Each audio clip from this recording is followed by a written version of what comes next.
Hello বন্ধুরা, আজকেও আমি বৈষ্ণব মাতা মন্দিরে যাওয়ার কিছু অভিজ্ঞতা তোমাদের সাথে শেয়ার করতে চাই। কারণ ওটা একসাথে শেয়ার করা যাবে না, অনেকটা ভিডিও বড় হয়ে যাবে।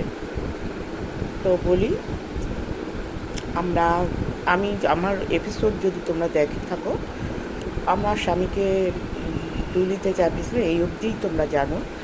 তারপরে আমি হাঁটা শুরু করি। মাঝে 3বার, বড় জোর 4বার আমি বসেছিলাম, মানে রেস্ট নিয়েছিলাম। তো যাই হোক, মোটামুটি 15 মিনিট রেস্ট নিয়েছি। তারপরে অ্যাট লাস্ট পৌঁছলাম। তারপরে ওখানকার যা ব্যাগপত্র ছিল, ওখানে একটা সরকারি লকার আছে, সেখানে সব জিনিসপত্র, চটি জুতো রেখে, ব্যাগপত্র রেখে তারপরে বৈষ্ণোদেবীর মন্দিরে, বৈষ্ণব মাতা দর্শন করার জন্য লাইন দিতে হয়।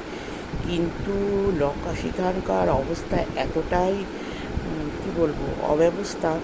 ঘন্টার পর ঘন্টা লোকের লাইন দিয়ে দাঁড়িয়ে আছে, আধার কার্ড, প্যান কার্ড সব লাগবে, কিন্তু লকার আর পাচ্ছে না। লকারের জন্য প্রায় দর্শনই মানে খুব মুশকিল হয়ে যাচ্ছে। যাই হোক, অ্যাট লাস্ট আমাদের সাথে একজন লোক ছিল, তার কাছে সমস্ত জিনিস জমা রেখে আমরা দর্শন করলাম। আজকের মতো বাই।